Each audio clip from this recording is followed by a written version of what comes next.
Está começando o programa Independência, a voz da recuperação, uma parceria da ADUSMEC, Associação dos Usuários da Saúde Mental de Capivari, e da Rádio Alternativa FM 106,3. Honestidade, boa vontade, mente aberta, recuperação e sobriedade. Com vocês, Marco Melo.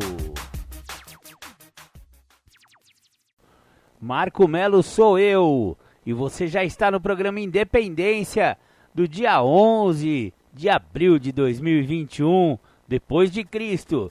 Sejam todos bem-vindos ao programa Independência, aquele programa que fala sobre alcoolismo, dependência química, também é conhecida como adicção. Falamos sobre codependência, falamos sobre outras dependências, comorbidades e tudo que tem a ver com o assunto que envolve, né, as dependências, principalmente a dependência química e a dependência alcoólica, que são doenças, não é sem vergonhice, não é falta de bom caratismo, não tem nada a ver com nada disso não. O cara tá doente e está movido por uma doença e obviamente que ele vai ter comportamentos que parece que ele é sem vergonha, que ele é vagabundo, que ele não quer trabalhar, que ele não quer fazer nada, mas ele está movido por uma doença e é muito bom frisar sempre isso. Bacana, bacana, vamos começar o programa Independência com aquela que eu sempre toco para vocês, The Flanders, Um Dia Perfeito. Bacana, você ouviu The Flanders, Um Dia Perfeito. Eu gosto de iniciar o programa Independência sempre com essa música, porque ela lembra aí a sociedade, as pessoas, que o alcoolismo não acomete apenas aqueles de classe E, de classe D, ou então só aqueles moradores de rua, quem fica com um monte de cachorro correndo atrás, ou aqueles que ficam andando pelas estradas com, né, corotinho na mochila. Não, o alcoolismo pode acometer qualquer classe social, nível socioeconômico e cultural, qualquer tipo de pessoa, na mesma proporção, né? O alcoolismo vai de 15% da população que experimentar a bendita da cervejinha inocente vai desenvolver o alcoolismo. É, nego velho, se você tem 10 amigos e eles não são alcoólatras, ou se você tiver, assim, olhando pra eles, você fala, não, acho que esses caras não tem problema com a bebida. Provavelmente é você, negão. É você que tá com problema com álcool e não quer assumir, né? Todo fim de semana, só pensa naquilo. Toda sexta-feira tá eufórico pra acabar o serviço, pra poder passar lá no boteco e tomar aquela.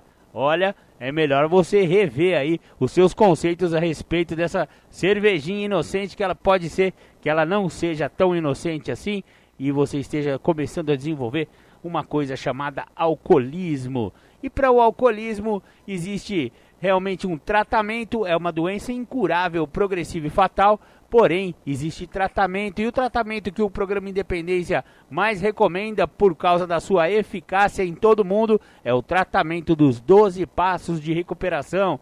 É utilizado nos Alcoólicos Anônimos e também serve também para usuários de droga que queiram encontrar uma nova maneira de viver. Na Irmandade de Narcóticos Anônimos também são aplicados desses 12 passos. Então, se você tem ou acha que pode ser, quem sabe que você tenha problema com álcool ou outras drogas, procure Narcóticos Anônimos, procure Alcoólicos Anônimos. Bacana, bacana? Agora eu vou falar um pouco sobre alguns tipos de drogas. As drogas podem ser separadas pelos seus efeitos no sistema nervoso central. Então, existem drogas que são depressoras, existem drogas que são estimulantes e existem drogas que são alucinógenas. Então, para a gente tentar entender cientificamente como se processam essas drogas, então é assim, como ela atua no sistema nervoso central.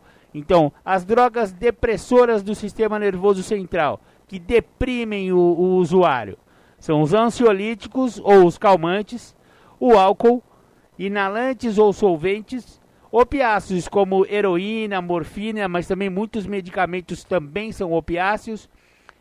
Anfetamina já é estimulante. Então, Os depressores são ansiolíticos, álcool inalantes e opiáceos. Os estimulantes, anfetamina, cocaína, que crack também é uma manifestação da cocaína, né? A nicotina também é estimulante. E as drogas alucinógenas, maconha, LSD, êxtase. E também outras drogas que trazem efeitos alucinógenos, por exemplo, o DMT. O DMT é a substância, o princípio ativo daquele chazinho que dizem que é inocente, dizem que é para curar. Chama-se ayahuasca, chá do santo daime e tal. Muita gente acha que isso aí é um remédio, mas para quem tem adicção ou problemas de dependência química, meu amigo, sinto muito, mas aquilo ali também é uma droga considerada alucinógena e tem até uma certa periculosidade. Legal, legal. Então vamos falar um pouco sobre algumas dessas drogas. Por exemplo, o álcool. Por que a bebida alcoólica é considerada uma droga? Resposta: porque droga é tudo aquilo capaz de causar qualquer alteração da consciência. E o álcool faz isso. A pessoa deixa de ter controle total sobre si mesma e de uma determinada situação. Além do mais, o álcool mata mais pessoas do que todas as outras drogas ilegais juntas. O que leva um adolescente a beber? Resposta: a maioria dos jovens bebe para acompanhar os amigos ou para sentirem-se mais entrosados com a turma, ou até para ter coragem de chegar em uma paquera. Muitos também podem iniciar o uso porque dentro de sua casa há familiares que bebem e estimulam o uso, sem noção do mal que podem estar causando a uma criança ou adolescente. Outras vezes por mera curiosidade. Você não é obrigado a beber. Saiba que você é capaz de fazer tudo o que quer sem precisar de bebida alguma. O que acontece quando se bebe? A bebida deixa algumas pessoas mais relaxadas, outras mais alegres, outras mais tristes, outras mais agressivas e impulsivas, entre outras alterações do comportamento. O álcool atua no cérebro diminuindo seu funcionamento, tornando-o mais lento. Num primeiro momento, o álcool age como um estimulante, deixando a pessoa eufórica, desinibida, falante e com sua autocrítica diminuída. Depois, a pessoa fica com uma fala pastosa, prejudicando seus reflexos, sua coordenação motora e a capacidade de raciocínio e concentração. Além disso, é comum ocorrer diminuição do autocontrole e do juízo crítico, bem como agressividade e comportamento violento. Quais são os efeitos da bebida a longo prazo? Primeiramente, quem bebe excessivamente provoca sua dependência ao álcool.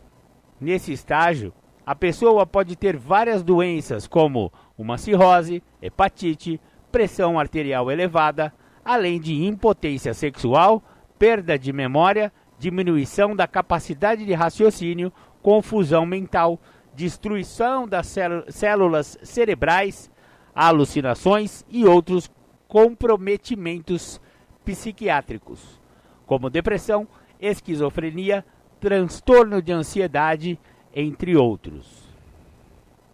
Como perceber se uma pessoa está se tornando um dependente do álcool? Um primeiro sintoma aparece quando as atividades dessa pessoa sempre estão relacionadas à bebida. Tudo o que ela faz envolve o álcool. Ela começa a fracassar nas responsabilidades escolares, profissionais e familiares. Começa a beber com muito mais frequência. Necessita de quantidades cada vez maiores de álcool para obter o mesmo efeito que tinha antes, não conseguindo controlar o consumo. Abandona outros interesses que não estejam relacionados à bebida e sente desconforto, ansiedade, tremores nas mãos, enjoos quando fica apenas algumas horas sem beber. O álcool pode prejudicar o bebê quando a mãe é usuária? Resposta: não só o álcool, como o cigarro, a maconha ou qualquer tipo de droga, pode prejudicar o feto. Mulheres que bebem durante a gravidez podem gerar crianças com sérios comprometimentos, sendo o mais grave a síndrome fetal alcoólica, que causa deformidades faciais e da cabeça, anormalidades labiais, deficiências de crescimento, problemas cardíacos e retardo mental, gerando problemas futuros de aprendizagem. O álcool leva ao consumo de outras drogas? Resposta: por ser o álcool uma droga que causa rebaixamento da autocrítica e do autocontrole, a pessoa pode vir a experimentar outras drogas. O que deve fazer uma pessoa que quer parar de beber e não consegue? Resposta: primeiramente, reconhecer que precisa de ajuda para largar a bebida. Procure essa ajuda.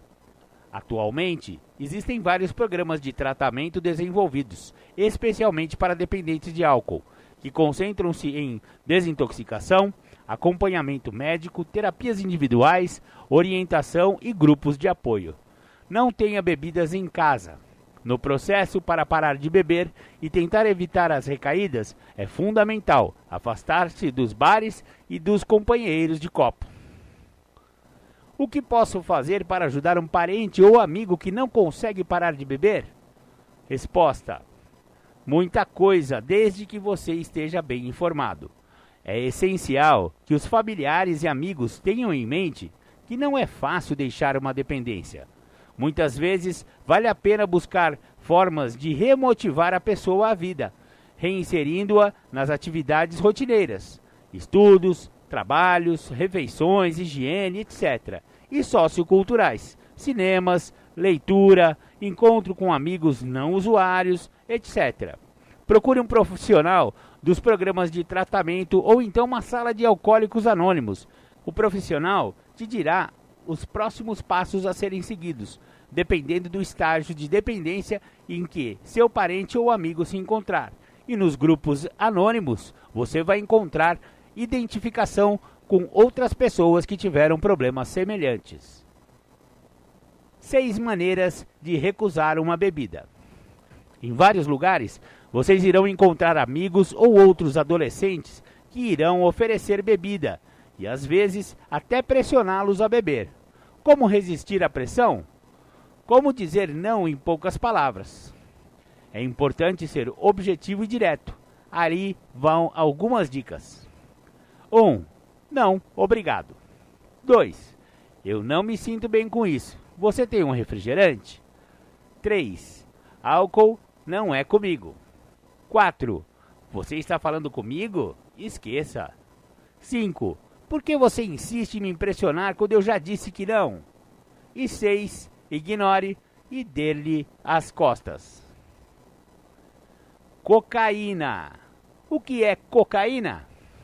Cocaína é uma substância extraída das folhas de uma planta chamada Erythroxylon coca, encontrada exclusivamente na América do Sul. Como se usa cocaína?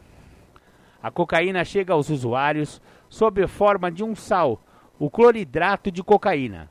Este sal, conhecido como pó, farinha, branquinha, neve, brilho e outros nomes, pode ser inalado, dar um tiro, narigar, cafungar, cheirar, ou dissolvido em água para ser aplicado nas veias, tomar nos canos, tomar um baque. O que é uma carreira? Carreira é uma porção de cocaína em forma de fileira para que seja aspirada, cafungada pelo usuário. Taturana é o nome que se dá a uma carreira grande e grossa. O que acontece quando se usa cocaína?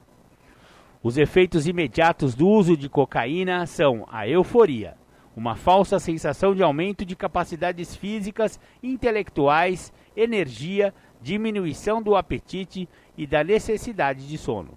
A pessoa sente-se muito ansiosa e às vezes suspeita que está sendo observada e perseguida, com sensações de paranoia ou nóia, como os usuários falam, alucinações, ataques de pânico e etc. A euforia se transforma rapidamente em depressão e irritabilidade, aumentando a necessidade de voltar a consumir a droga. É a tal da fissura, galera. De uma maneira cada vez mais frequente, chegando a várias vezes no mesmo dia. Normalmente, o consumo de cocaína aumenta os batimentos cardíacos, a pressão arterial, a temperatura do corpo, entre outros sintomas físicos. Quais são as consequências do uso crônico de cocaína? Frequentemente, usuários de cocaína perdem seus empregos, o namoro, o casamento e os amigos pela impossibilidade de cumprir suas obrigações sociais. Além disso, o custo de manutenção deste vício leva o usuário à ruína financeira, passando à prostituição e ao crime como forma de sustentá-lo. Os efeitos e consequências do uso contínuo de cocaína são fatais: depressão intensa, desmotivação, irritabilidade, ataques de pânico e muita noia levam muitos usuários ao suicídio. As consequências físicas, então, impotência sexual, incapacidade de ejaculação ou obtenção do orgasmo, perda do desejo sexual, infarto, arritmia, taquicardia, hemorragias, inclusive no cérebro, derrames cerebrais, aumento da temperatura do corpo, parada respiratória, convulsões e etc. É muito comum que usuários de cocaína injetável sejam contaminados pelo HIV no compartilhamento de agulhas e seringas. Como se tudo isso não bastasse para levar o usuário à morte, muitos morrem por overdose, outros ainda por suicídio. A cocaína pode prejudicar o bebê quando a mãe é usuária? Pode e muito. A cocaína rapidamente atravessa a placenta e os efeitos físicos do consumo da droga, como hipertensão, falta de sangue e oxigenação, chegam ao feto. Pesquisas indicam que os bebês de mães que usam cocaína durante a gravidez nascem com malformações genitais, urinárias, pesam e medem menos, o tamanho do cérebro é menor, apresentam hemorragias cerebrais, aumento de reflexos e disfunções musculares, sendo que muitos morrem logo após o parto. Como se inicia o processo de dependência? No início, as consequências negativas da cocaína ainda não estão presentes, fazendo com que o usuário sinta-se mais seguro para aumentar o consumo. Passa a conviver mais com outros usuários para consumir a droga, até o momento da primeira compra. Inicialmente, o fornecedor de pequena quantidade é o próprio companheiro que vende um pouco daquilo que era para seu consumo. Depois compra a droga dos microtraficantes, os aviões, até perceber que quanto mais droga comprar, melhor preço conseguirá, envolvendo-se com outro nível de traficante. Tendo comprado uma quantidade maior, consumirá muito mais. Quanto mais consumir, mais precisará. Muitos tornam-se aviões para sustentar o vício e, tendo facilidade em conseguir a droga, finalmente seu consumo aumentará. Como posso saber se uma pessoa está usando cocaína? Sob o efeito da droga, o usuário de cocaína mostra-se muito agitado, eufórico, fala bastante, perde o apetite, fica muito seguro de si. Alguns se tornam agressivos e acham que podem com tudo, tipo como se fossem o super-homem. Se for um cheirador, passará a mão no nariz e fungará várias vezes, pois terá a sensação de nariz escorrendo. Se usar através da intravenosa há pouco tempo, passará a usar camisas e blusas de manga comprida para esconder as marcas deixadas no braço. Como no caso de outras drogas, os usuários normalmente mudam seus hábitos e trocam suas amizades. Afastam-se das pessoas, deixam de cuidar de suas aparências pessoais, diminuem o desempenho escolar, aumentam o número de faltas à escola e ao trabalho. Perdem o interesse por esportes e pelas suas atividades favoritas. O que deve fazer uma pessoa que quer largar a cocaína e não consegue? Procurar ajuda. Atualmente existem vários programas de tratamento desenvolvidos especialmente para dependentes de drogas que concentram-se em desintoxicação, aconselhamento, orientações e grupos de apoio. Alguns destes programas são desenvolvidos especialmente para adolescentes. O que posso fazer para ajudar um parente ou um amigo que não consegue largar a cocaína? Muita coisa, desde que você esteja bem informado. Primeiramente, procure um profissional dos programas de tratamento. Ele te dirá os próximos passos a serem seguidos, dependendo do estágio da dependência em que seu parente ou amigo se encontrar. Mostre que você está do lado dele para ajudá-lo, que entende que é difícil largar a dependência, mas que você está disposto a batalhar junto com ele para sair dessa. 6 maneiras de recusar uma carreirinha. Em vários lugares, vocês irão encontrar amigos ou outros adolescentes que irão oferecer cocaína, às vezes até pressioná-los a cheirar. Como resistir à pressão? Como dizer não em poucas palavras? É importante ser objetivo e direto. Aí vão algumas dicas. 1. Não, obrigado. 2. Já tenho minha autoconfiança, não preciso de cocaína. 3. Drogas? Tô fora. 4. Você está falando comigo? Esqueça. 5. Para ficar numa boa? Estou sempre numa boa, muito obrigado. 6. Não curto. Legal.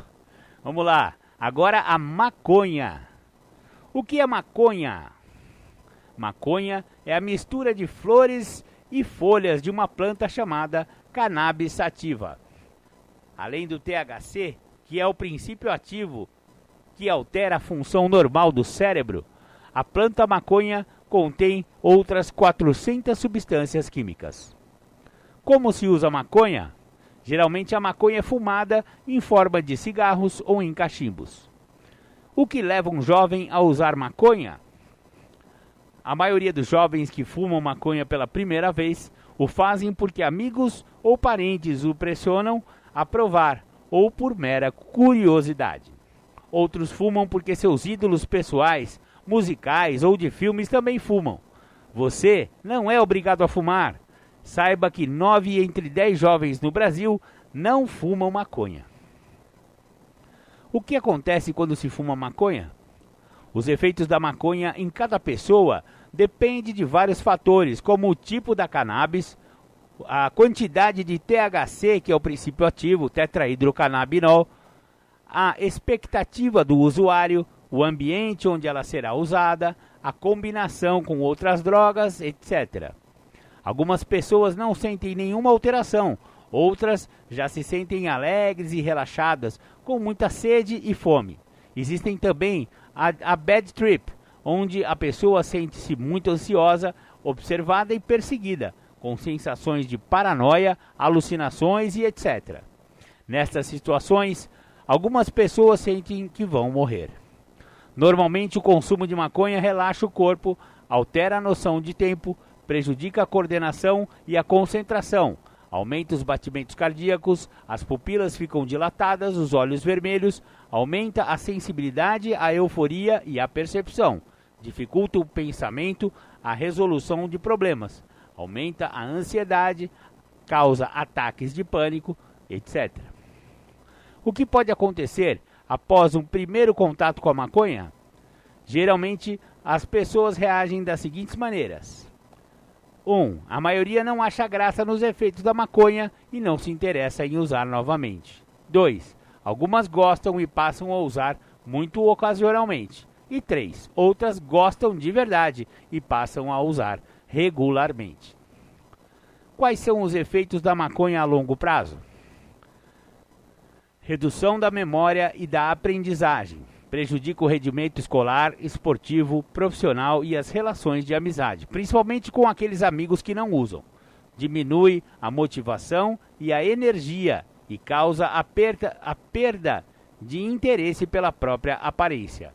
Além disso, algumas pesquisas têm mostrado que o THC contribui para alguns tipos de câncer, problemas pulmonares ou respiratórios, destruição permanente de algumas células do cérebro, baixa quantidade de oxigênio no coração, baixa da proteção imunológica e no sistema reprodutivo, podendo ocasionar a impotência sexual, bem como a desorganização do ciclo ovulatório nas meninas.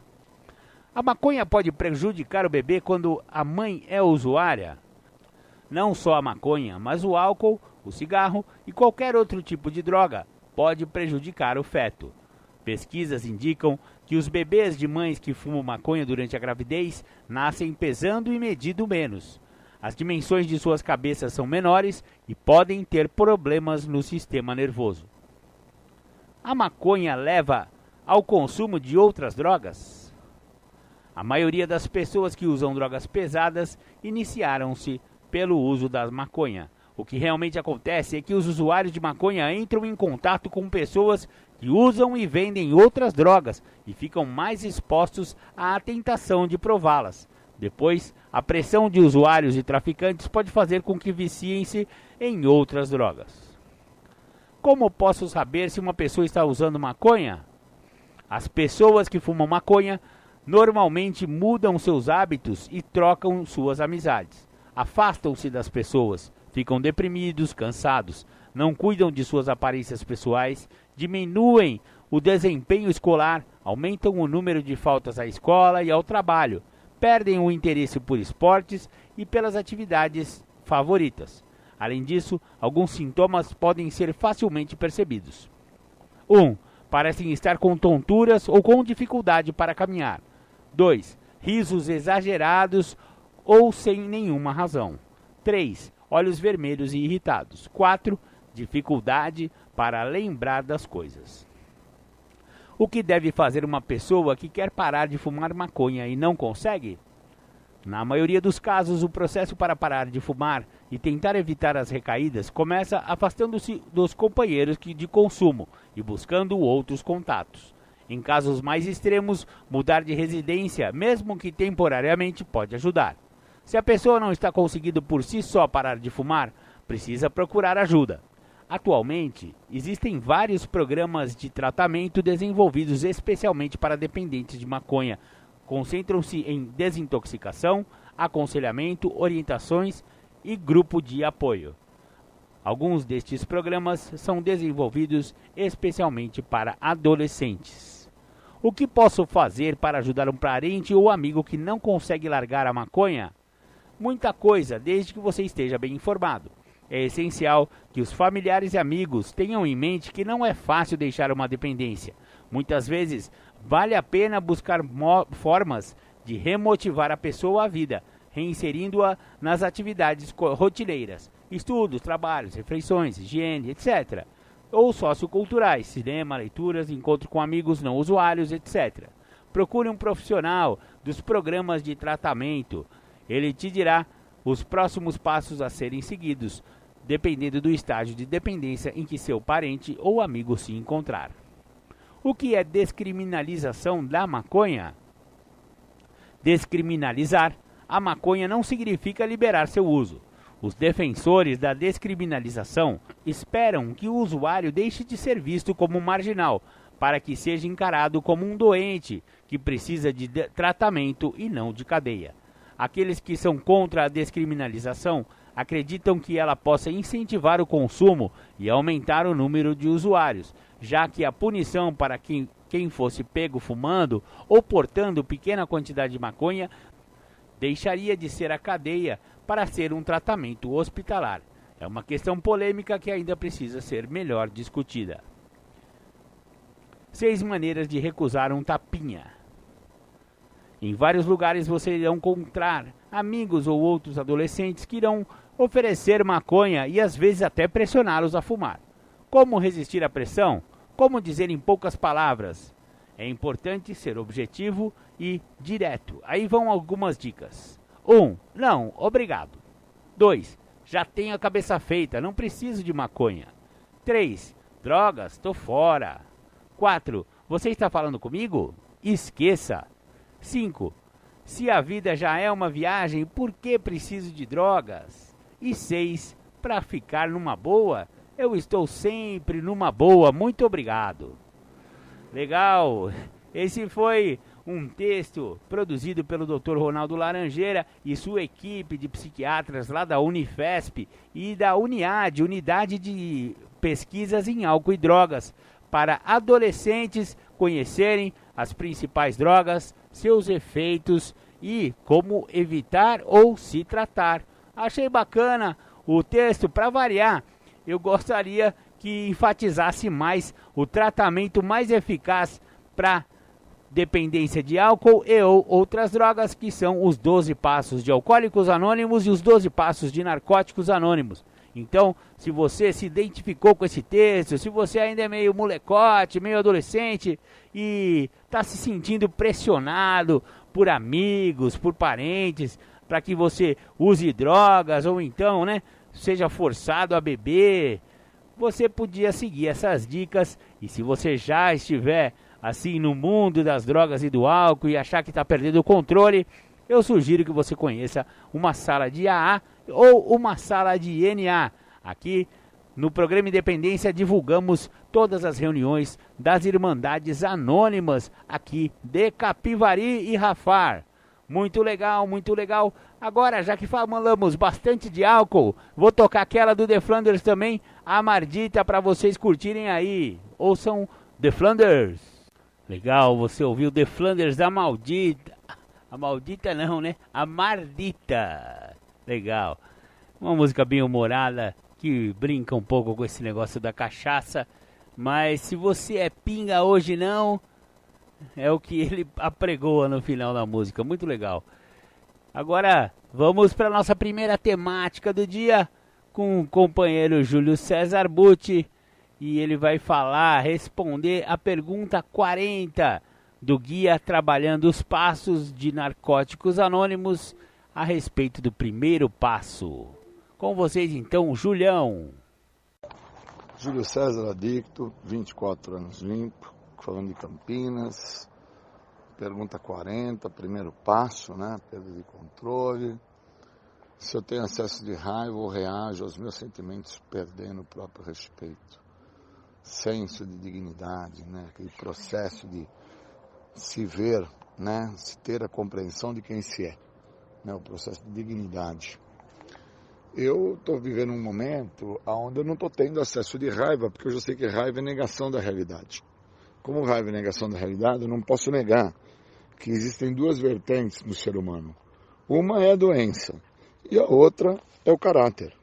Então, até onde é a doença e até onde não seja o caráter do outro, né? Então, eu não posso, por ter esse entendimento, estar tão lúcido e esclarecido nisso, não me dar o respeito em relação ao senso de dignidade. Eu tenho que ser digno em relação ao que eu acho certo, ao que eu acho errado, viver dentro do que eu entendo que é certo, fazer o certo, agir pelo certo, movimentar-me pelo certo. Não posso fugir dos parâmetros que a dignidade me traz, que envolvem valores esses que eu sou obrigado a tê-los e a viver, se assim eu quiser ter uma vida muito melhor do que todas as vidas que eu já vivi, até mesmo em recuperação. Existe uma narrativa da literatura que diz isto, né? E isso se apresenta quando eu compreendo a doença da adicção e entendo que eu sou adicto da doença e que os comportamentos da doença são extremamente impulsivos dentro da obsessão, da compulsão, dentro de uma conduta que me leva a perder a dignidade se eu não estiver aberto para compreender a doença. E isso é muito sério, porque quando eu tenho alguns acessos de raiva, de ódio, de rancor, eu percebo que eu fico dentro da cólera da doença, que é a ira, e aí, obviamente, eu perco o respeito próprio, ajo sem dignidade alguma, não compreendo o que está se passando, o que tem valor e prudência é só minha maneira de pensar, e eu preciso interpretar que os problemas são maiores. Os problemas vêm de uma decorrência a qual eu preciso ter senso crítico para não perder o senso de limite, né? O senso de razão. Não dá para ficar tendo acesso de raiva quando você entende que a raiva é a negação da realidade e o que está se apresentando é real. Que algumas pessoas acabam destoando em relação ao que é a doença e o que é o caráter. E aí age pelo caráter e justifica-se pela doença. E eu não estou podendo com isso mais. Eu não estou me permitindo mais ter esse tipo de comportamento. As minhas ações hoje são muito lúcidas. Eu estou muito com os pés no chão em relação à minha maneira de agir, de pensar e de ser. E preciso viver isso. Tenho a necessidade de entender isso. Não é uma questão onde eu, por mim mesmo, compreendo que está tudo certo. Não. São as respostas do que eu vivo que me mostra que viver um processo de dignidade, de respeito próprio, de valores morais, cobra muito, exige muito, te faz ter que pensar sobre quem é você. E hoje eu estou vivendo isso, hoje eu acordei pensando sobre isso. O quanto eu tenho que ser digno em relação aos meus conceitos morais. O quanto eu tenho que ter de valores morais para entender a dignidade do outro. Para que eu não tenha e não venha a sofrer dos horrores desta doença. Que o maior de todos é o uso do álcool e da droga. E que alguns retornam ao uso do álcool e da droga porque não têm os valores morais adquiridos através de princípios espirituais, onde não se tornam dignos dos princípios. Então eu não estou podendo viver fora do que o programa me oferece. Eu não posso acreditar que eu vou ter sucesso usando ou vivendo a minha maneira de pensar. Eu preciso do programa. Eu preciso me tornar digno. Eu preciso entender o que eu sinto. Somente assim eu posso e acredito ser beneficiado pelo que esse programa me oferece. A liberdade da doença da adicção. Um segredo que tanto me escapou por tanto tempo. Por tanto tempo. Foi uma pena, tanto tempo. Obrigado, bons momentos. Vamos ter um bom dia.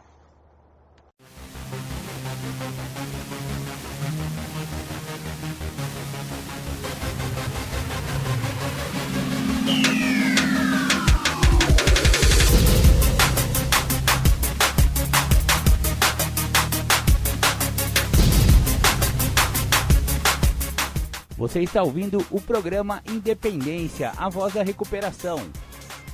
Para participar ou tirar suas dúvidas, ligue 3492-3717 ou então pelo WhatsApp 99650-1063. O anonimato é o alicerce espiritual de todas as nossas tradições. Lembrando sempre de colocarmos os princípios acima de personalidades. O nosso maior objetivo é sempre levar a mensagem às pessoas que ainda sofrem. Eu agradeço a sua vida, JKS, porque graças a você, a mensagem chegou em mais um lar destruído. Em mais uma vida dominada pelo uso abusivo e compulsivo das drogas e do álcool. Só por hoje, eu aprendi a lutar contra essa doença, ainda que seja um dia de cada vez. Só por hoje eu tenho a certeza que Jesus Cristo é a pessoa mais importante da minha vida. Glória a Deus. Só por hoje eu posso me apoiar em vocês, meus companheiros. Até que eu possa caminhar sozinho. Mas não foi nada fácil. Colei, fiquei um tempo firmão, só não tinha percebido. Honestidade, mudança de comportamento, atributos pra poder ficar limpo. Foi só me achar forte, rapaz, pra liberar o inimigo. O monstro que vive dentro de mim, que a todo momento tem que ser combatido. Lá estava eu outra vez, tragando um pouco mais da morte, esquecendo tudo que havia aprendido. A minha impotência falando mais forte. Ainda não, isso ou aquilo tinha me acontecido. Bem pior de onde parei, como posso ter permitido? Alguém aí? Será que pode me escutar? Alguém aí? Por favor, vem me ajudar. Eu lá trancado, cercado com tendência a suicídio. O telefone toca, eles dizem que alguém da minha família manda subir. Me tirar daqui sozinho eu não consigo. Vou voltar pros companheiros só por hoje. Fica limpo, que dor terrível. Só agora percebo, não vale a pena. Progressivo, incontrolável, não tem cura essa doença. É hoje que vou te resistir, vou te rejeitar. É hoje que você vai ver que não pode me dominar. Fui seu escravo até ontem, só que hoje vai mudar. Não vou fazer mais mal pra mim só por hoje. É hoje que vou te resistir, vou te rejeitar. É hoje que você vai ver que não pode me dominar. Fui seu escravo até ontem, só que hoje vai mudar. Não vou fazer mais mal pra mim só por hoje. Deus, conceda-me serenidade para aceitar as coisas que eu não posso modificar.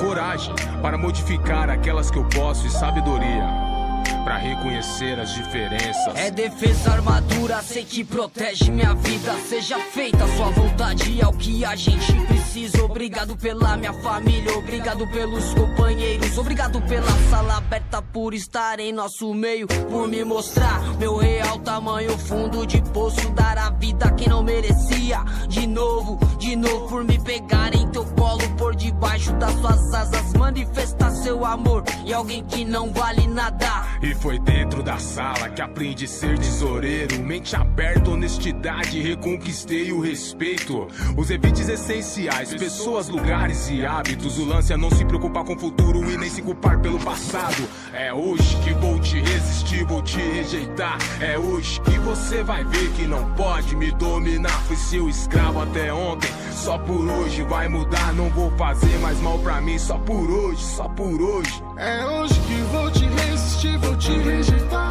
É hoje que você vai ver que não pode me dominar. Fui seu escravo até ontem, só que hoje vai mudar. Não vou fazer mais mal pra mim, só por hoje. Me ajuda, oh Deus, a andar nos teus caminhos. Me ajuda, oh Deus, a ser fiel a ti.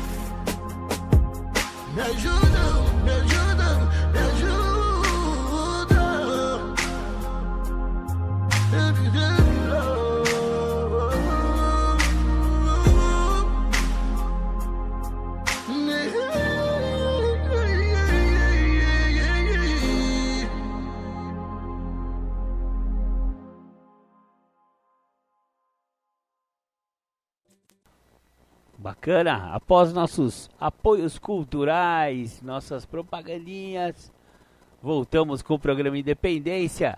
Agora vamos para a segunda temática do dia, do companheiro Julião. Ele vai falar sobre quem sou, que doença é essa e que programa é esse. Obviamente ele está falando do programa de 12 Passos. Com vocês, Júlio César Butti.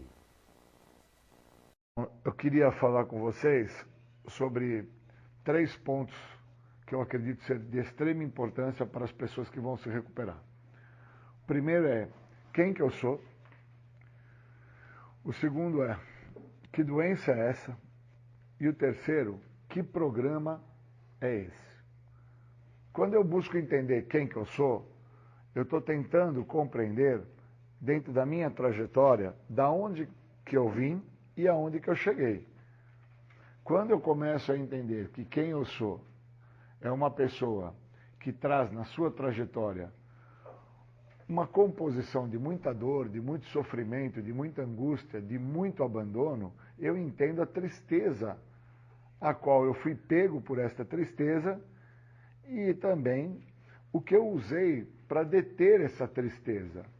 O meu egoísmo nesse ponto, ele está manifestado, porque eu sou uma pessoa tão egoísta que eu me privo de dividir com os outros quem eu sou. Eu me privo de deixar saber quem que eu sou, o que que me acontece. o que realmente me falta. Então, a parte que me falta, eu me privo de deixar com que o outro saiba disso. E enquanto eu vou me privando de deixar com que o outro saiba o que está me faltando, eu não me vejo. E o meu não me ver me compromete muito. Porque eu tenho que saber quem que eu sou. Eu sabendo quem que eu sou, eu tenho a possibilidade de falar para o outro um pouco daquilo que eu acredito que me compromete, daquilo que na minha trajetória eu posso interpretar que é o que me entristece por demais, e dentro disso que me entristece por demais, eu opto pelo álcool, pela droga, como uma saída fácil e rápida. Eu já optei por outras formas de saída fácil e rápida, do tipo meus relacionamentos, ou então algumas fugas que eu fiz geográficas, de mudanças de estado, de mudanças de país. Eu já fiz algumas coisas nesse sentido, mas eu percebo que o que muito me comprometeu foi não saber quem eu sou. E eu preciso entender isso. O programa de passos, ele me deu essa liberdade de eu entender um pouco de quem que eu sou. E aí, dentro desse entender um pouco de quem que eu sou, um dos pontos que eu entendi que me priva do benefício que o programa tem a me oferecer, que é me libertar da onde eu me aprisionei, porque no meu caso eu me aprisionei dentro do uso de álcool e drogas. Com 12 anos de idade eu já trazia uma gama aí, um conjunto de tristeza, de angústia, de depressão. Eu já trazia desde a minha infância. E aí aos 12 anos de idade, eu quando fumei pela primeira vez, quando eu bebi pela primeira vez, eu já me achei. Eu me encontrei, me compôs. A tristeza que eu carregava, ela foi substituída por uma sensação que eu nunca tinha tido. E olha, que eu já tinha tido vários tipos de eventos na minha vida. Tipo, cair de cabeça da bicicleta, pular de trampolim do parque, feito coisas que geravam alguns sentimentos, geravam algumas experiências, geravam algumas coisas para a minha história, e aquilo tudo não era como foi quando eu me droguei. Quando eu me droguei, eu me achei. Tum! Foi um despertar, foi uma sensação, foi uma composição na minha história que foi algo muito profundo. E aí, isso é importante eu sacar, porque aí eu entendo um pouco da minha trajetória, entendo um pouco do meu egoísmo, um pouco do meu abandono. Eu começo a entender que se eu não existo, eu tenho problemas maiores. E uma forma de entender essa questão de quem eu sou é dentro dessa minha falta de existencialidade para com os outros. Então, quando eu permito para com os outros saibam que eu sou aquilo que eu começo a entender que eu sou, eu vou dando uma margem, vou abrindo um precedente para as pessoas saberem da minha trajetória. Quando as pessoas vão sabendo um pouco da minha trajetória, vai ficando mais leve o meu fardo. Esse fardo que eu carrego é o fardo de muita angústia, de muita prevaricação, de muito medo, de muita falta de aceitação, de comparação, de desconfiança dos outros, que são todos sintomas que está dentro desse programa aí que eu tenho. Então, quem que eu sou? E aí eu começo a sacar que dentro disso que eu sou, que vai vir muita coisa do que o programa tem para me elucidar, que doença é essa que eu trago? Que doença que é essa que falam que eu sou portador? De uma doença que trabalha dentro de um tríade, dentro da minha maneira de pensar, da minha forma de agir, do meu jeito de ser. Então, muito antes de eu fazer o uso da substância química, quando muito jovem, eu já era portador desta doença. E portador desta doença de uma maneira a qual eu desconhecia, porque eu também não tinha entendimento de quem que eu era. Eu sofria dentro de um egoísmo, dentro de um medo de que se eu falasse ao outro o que eu estou sentindo ou o que eu estava vendo, por parte das situações que eu via em relação ao meu pai, em relação à minha mãe, em relação aos meus irmãos, em relação aos meus primos, se eu falasse realmente o que eu estava sentindo ou o que eu estava vendo, eu acho que isso ia me comprometer muito. Então eu era uma pessoa muito introvertida, eu não era extrovertido. Eu me tornei extrovertido quando eu comecei, dentro disso que eu não me conhecia, o uso do químico. Aí o uso do químico faz vir à superfície uma pessoa que eu realmente não sabia quem era mesmo. Porque quando eu bebia, quando eu fumava, quando eu cheirava, quando eu fazia esse tipo de coisa, eu me transformava. Então, em alguns momentos eu era uma criança bem tímida, egoísta ao extremo, medrosa, né, recatada, e quando eu cheiro, quando eu bebo, quando eu fumo, eu me transformo. E dentro dessa transformação eu começo a construir alguns personagens, e esses personagens começam a me acompanhar dentro dessa minha trajetória. E quando eu chego a entender através de outros que eu sou portador de uma doença, eu fico muito confuso, porque que doença é essa que eu tenho? Que doença é essa? Da onde vem essa doença? O que é essa doença? Como que essa doença age na minha vida? Qual que é o sentido de Júlio entender que é portador de uma doença? Vai me esclarecer no quê? Quando eu comecei a perceber isso, me ajudou muito, por causa que quando eu escutei as pessoas falarem que essa doença a qual eu sou portador ela é progressiva, incurável e de fins fatais, eu comecei a fazer uma comparação que antes de eu fazer o uso da substância, eu era um tipo de pessoa. Depois que eu comecei a fazer o uso da substância, eu me transformei num outro tipo de pessoa. E aí eu comecei a entender que esta doença é uma doença que ela faz com que aconteçam algumas transformações no ser humano, especialmente no ser humano do Júlio, que compromete a pessoa que é portador dessa doença, dentro desse tríade, da maneira de pensar, da forma de agir, do jeito de ser, que a própria pessoa, por não entender quem é, vai ter muita dificuldade em reconhecer que doença é essa. Quais são as ações dessa doença? Qual é a dimensão e a probabilidade desta doença me levar ao ápice final, que é o resultado final desta doença, que é o uso da substância química. Sendo que o resultado, após o uso dessa substância química de forma compulsiva e contínua, é o estado da loucura ou o óbito. Então, quando eu começo a procurar entender a ideia de quem que eu sou, olhando minha trajetória, e depois sacar que doença é essa, eu vou abrindo um precedente para compreender que programa que eu tenho.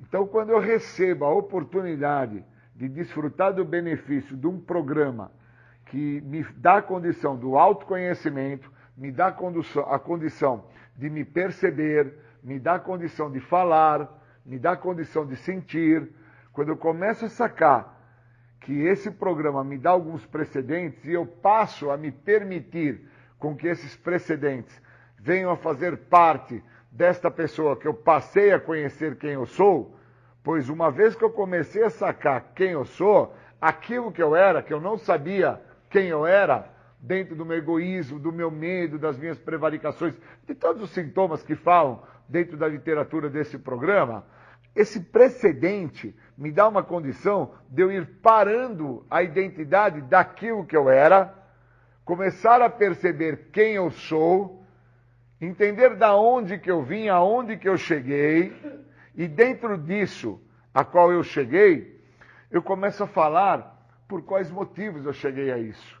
E aí eu comecei a trazer uma narrativa para algumas pessoas sobre os motivos que me levaram ao uso abusivo do álcool e da droga, aos motivos que eu não queria que as pessoas soubessem quem eu era, nem tampouco deixava com que as pessoas fizessem parte. Então esse programa foi me dando condição de fazer parte, falar quem eu era, deixar claro para mim e para os demais o que eu esperava, o que eu acho que é certo, o que eu acho que é errado. Então eu fui matando um ser, na realidade, com esse programa, que quando esse ser entende que ele tem uma doença, e uma doença progressiva, incurável e fatal, esta doença, ela perde a força. Quem ganha força é o programa. E aí eu vim entender que aonde eu me encontro, no momento que eu me encontro, eu tenho uma chance ímpar para que eu venha dar certo. E eu não vou dar certo porque eu parei de usar droga. Então, quando eu escuto algumas pessoas falarem, isso no grupo, ou em alguma reunião de recuperação, aonde for, quando eu escuto algumas pessoas falarem que aquele cara que se drogou, porque eles estão falando deles, mas eles estão trazendo uma narrativa como se aquele cara fosse um problema, como se aquele cara causasse transtornos. E eles não entendem muitas vezes, que é algo que eu acabei por entender através dessa interpretação de quem eu sou, que doença que eu tenho, que programa que é esse. Quando eu comecei a sacar esses pontos, que são pontos incomuns, eu passei a dar uma devida atenção, que quando outros companheiros passam a partilhar sobre aquele cara que eles foram, aquele cara que fez as barbaridades que fez, eu comecei a entender que eles não estão entendendo que é a mesma pessoa. É aquela pessoa que fez tudo aquilo que eles estão narrando, é a mesma pessoa que está falando com desdenho sobre aquela pessoa que fez tudo aquilo. Eu preciso sacar que é a mesma pessoa. Senão eu vou ter problemas maiores. E esses problemas maiores é o que me compromete. Eu preciso entender que doença, após eu entender que na minha trajetória o que me construiu foi meu medo, minhas prevaricações, o meu egoísmo, a minha inveja, todos os sintomas que estão no programa, que eu vim compreender lá na frente, eu preciso sacar que doença que é essa, que faz a pessoa, quando está partilhando, não interpretar que é a mesma pessoa, aquela que está se referindo à pessoa que está falando sobre a pessoa que fez todos aqueles danos a si próprio e a outros que acabaram se permitindo no processo a receber o problema. E agora, porque senão tudo que eu vou construir, tudo que eu vou falar, tudo que eu vou trazer, tudo que eu vou querer fazer com que o outro compreenda, não vai ter base, porque eu vou sempre trazer uma ideia que é uma ideia demasiado simplista. Eu preciso entender que aonde eu cheguei foi só o resultado final da minha doença. Eu não cheguei ao uso do álcool e das drogas por causa que eu caí de paraquedas numa situação que tinha álcool ou tinha droga e por isso eu usei, ou foram algumas pessoas que acabaram me induzindo a usar. Eu fiz o uso da substância porque eu não tinha escapatória. O resultado final de uma pessoa que não se conhece, o resultado final de uma pessoa que traz na trajetória de vida dele uma série de pormenores que ele não quer ter contato com esses pormenores, vai fazer ele buscar uma saída fácil e rápida. A minha foi álcool e droga. Outras pessoas, eu já entendi que buscaram saídas do tipo, vou viajar, vou tentar trabalhar demais, eu vou virar obsessivo por alimentos, eu vou buscar estudar, e no final se tornaram tristes, falidas emocionalmente e acabaram pelo recurso do químico. Eu entendi que o meu recurso, que foi usar químico, que foi de uma forma intrínseca, inteira, foi de dentro para fora, porque ao usar eu tive uma satisfação plena, satisfação essa que eu nunca tive em lugar algum. E agora eu venho buscando obter essa satisfação, esse bem-estar, esse momento de felicidade, de nirvana, eu posso assim falar, através do programa que eu tenho.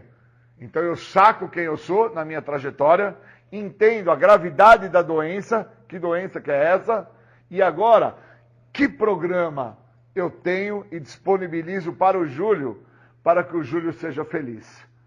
Isso é muito importante. Valeu. Bacana, você ouviu aí.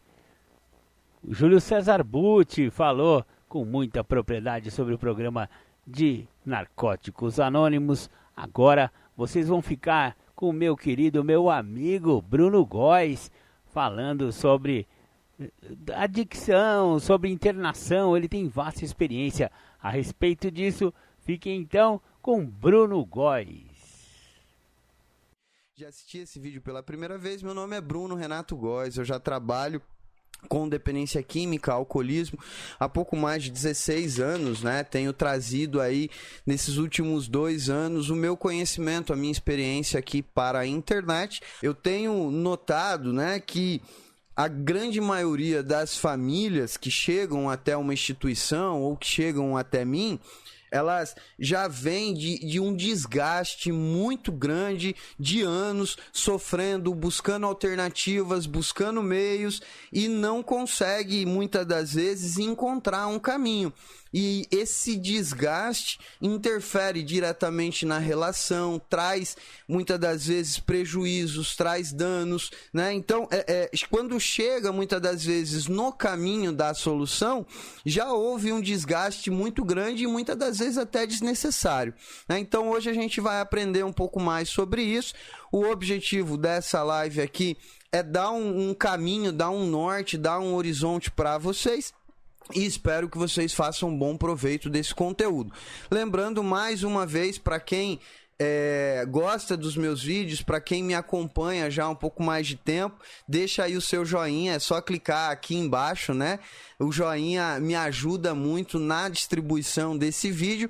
E para quem tá chegando agora, né, e quiser conhecer mais do meu trabalho, quiser participar toda quinta-feira, é só se inscrever no meu canal. Logo aqui do lado direito, aqui embaixo, vai ter um botãozinho escrito inscrever-se. Clica nesse botão inscrever-se e logo a seguir vai aparecer um sininho ali. É só ativar ali aquele sininho para que você seja notificado ou notificada todas as vezes que eu entrar ao vivo aqui ou todas as vezes que eu publicar um vídeo novo, tá? Sejam muito bem-vindos, muito boa noite a todos. Vânia, Gi, minha esposa, te amo. Joaquim, seja muito bem-vindo, querido. Jaqueline, Angélica, eu fico muito feliz em poder estar recebendo vocês aqui, né? Algumas pessoas já me acompanham há bastante tempo, já me conhecem, a gente já tem um pouco mais de intimidade, outras pessoas chegando agora, me conhecendo agora. De qualquer forma, se você já me conhece ou está me conhecendo agora, sinta-se à vontade. Esse espaço é seu, não meu, né? Então esse chat aí que tem para você escrever mensagem, aproveite, se inscreva a sua mensagem, tire a sua dúvida, se quiser fazer crítica, se quiser trazer sugestões, fique à vontade, porque esse espaço é muito mais seu do que meu, né? O objetivo aqui não é só eu ficar falando. Minha mãe acabou de chegar, boa noite, mãe, te amo. Então vamos lá, né? Vamos entrar aqui no tema. Como eu falei, o objetivo da live de hoje é entender quais são as opções que a gente tem. Mas antes da gente começar a falar de como resolver o problema, eu não poderia deixar de falar da importância da forma como eu enxergo o problema. Talvez fique um pouco repetitivo esse tema, mas eu insisto nessa questão porque diariamente eu vejo as pessoas sofrendo justamente porque não conseguem enxergar o problema como de fato ele é. Inclusive, há algum tempo atrás eu publiquei um vídeo, esse vídeo teve uma repercussão muito grande, falando justamente isso, a importância de eu aprender a enxergar o problema da maneira correta. Quando eu não consigo enxergar o problema da maneira correta, muitas das vezes eu não consigo nem encontrar solução. Eu usei como exemplo, na época, a chuva, né? Eu falava da chuva, era uma época que estava chovendo muito aqui em Natal, como agora, tem chovido muito nesses últimos dias, e Natal é uma cidade que não tem drenagem de água fluvial, né? Não tem drenagem de água da chuva. E aí, todas as vezes que chove em Natal, acontece alagamento. E todas as vezes que alaga, as notícias são: chuva causa grande transtorno em Natal. E perceba que de uma maneira muito sutil, a gente acaba acreditando, né? De uma maneira sem se dar conta, sem pensar muito, a gente acaba comprando essa ideia que a chuva é o grande causador do problema. Qual é o grande problema quando eu olho para o meu problema dessa forma? Se a gente for acreditar que o problema é a chuva, qual seria a solução que eu teria para poder lidar com esse problema? Fazer parar de chover, Não tem outra alternativa. Afinal de contas, se o meu problema é a chuva, então vamos fazer parar de chover.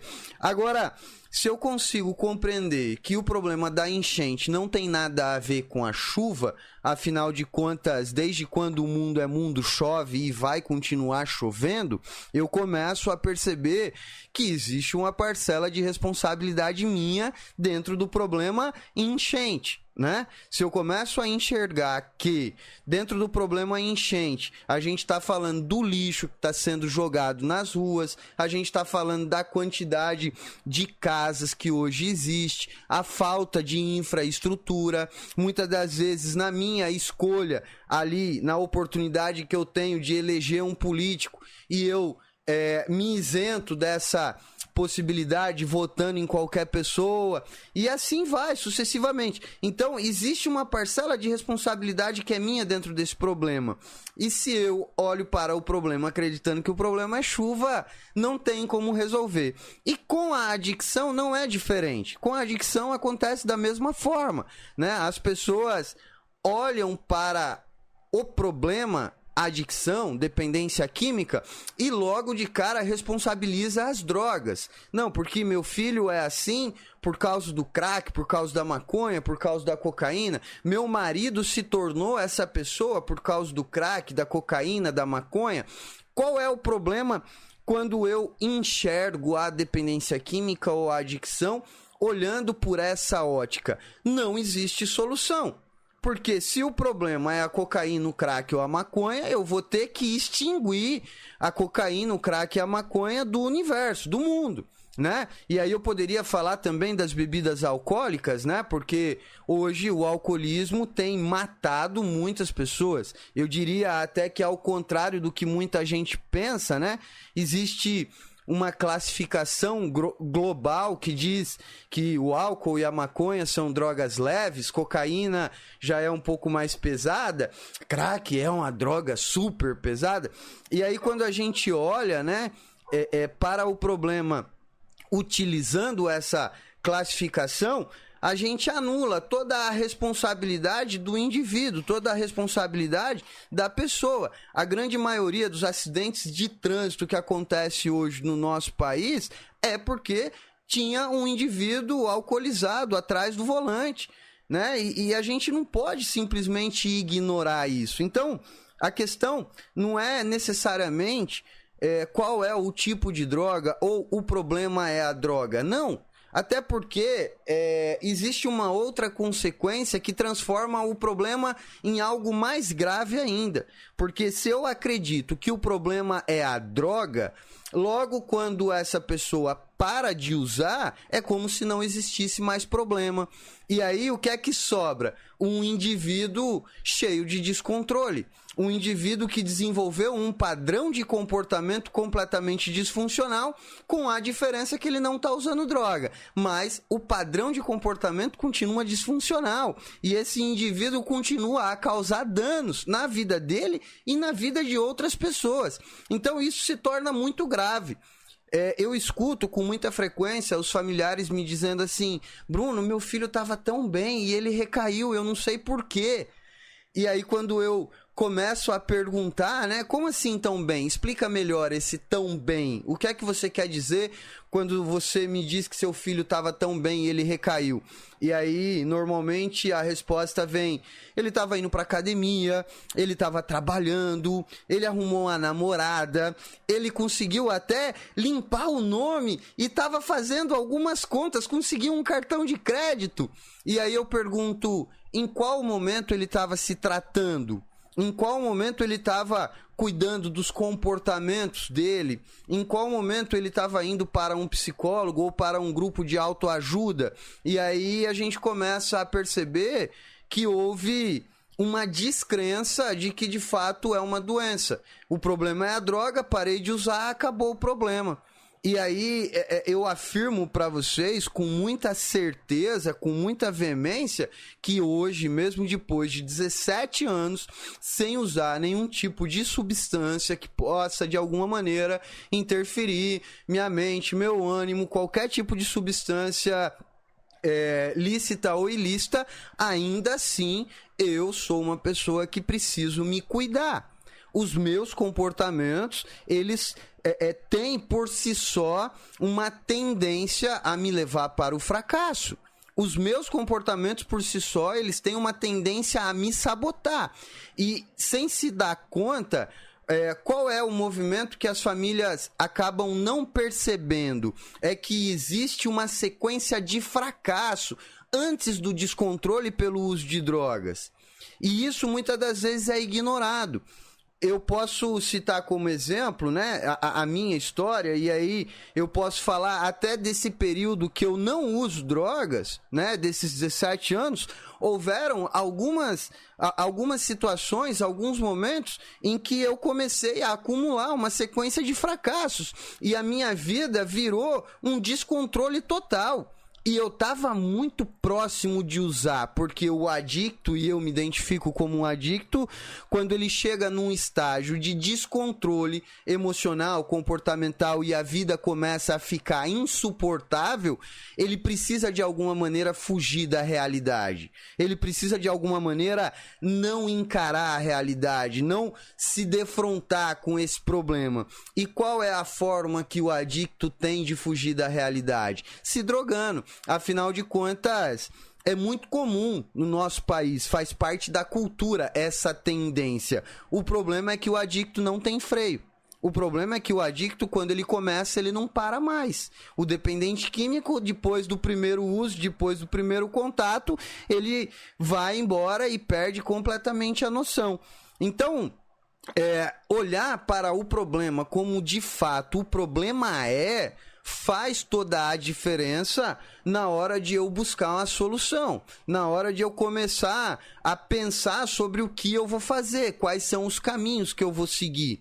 E hoje eu posso dizer a vocês que nós somos muito afortunados, apesar da gente viver num país não tão bacana, né? O Brasil não é um dos melhores países do mundo, mas ainda assim, em termos de tratamento, em termos de avanço da medicina, avanços de tratamento, nós somos um país muito privilegiado.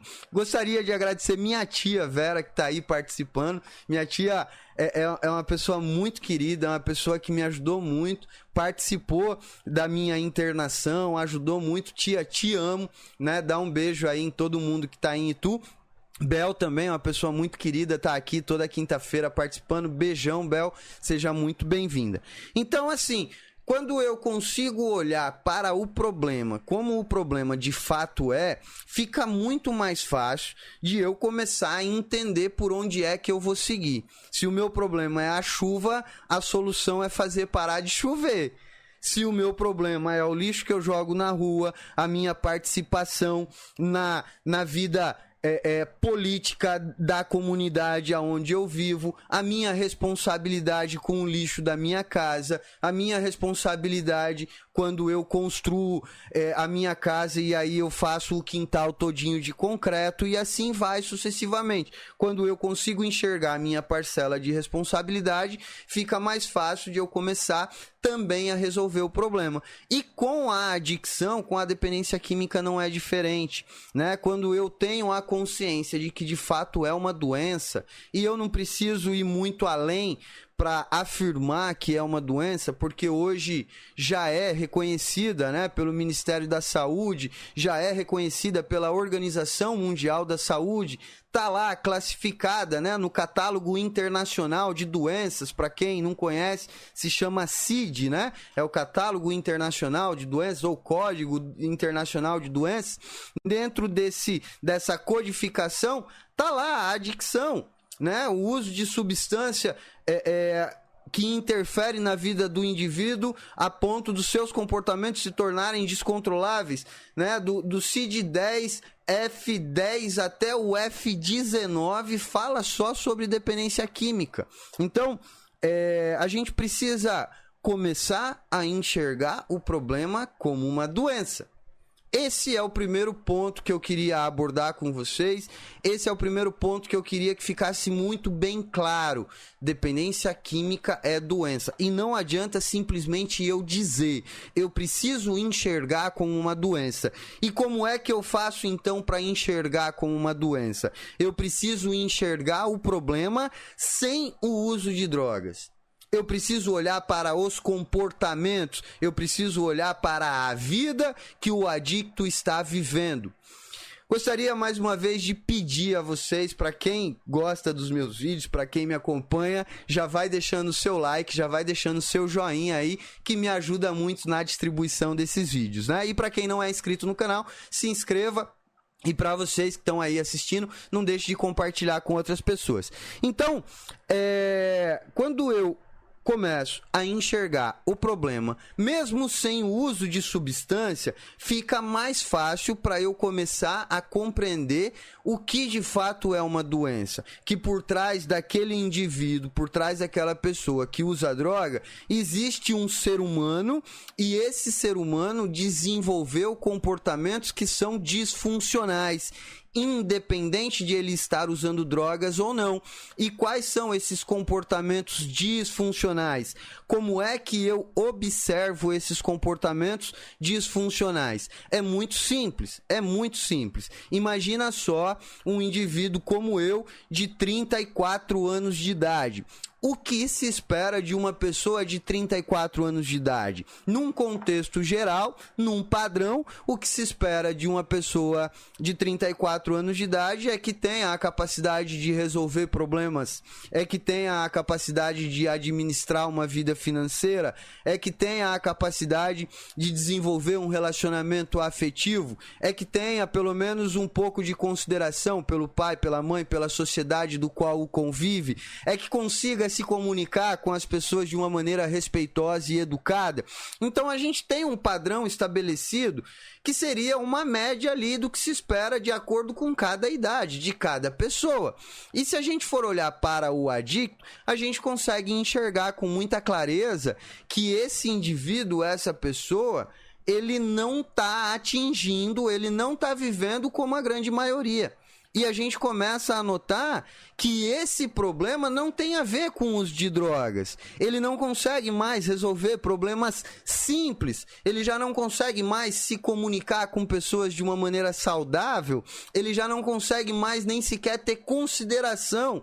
Ocorre uma inversão de valores, uma inversão de prioridades, uma dificuldade de se posicionar, uma dificuldade muitas das vezes de entender qual é o seu lugar, uma dificuldade muitas das vezes de assumir responsabilidades e compromissos.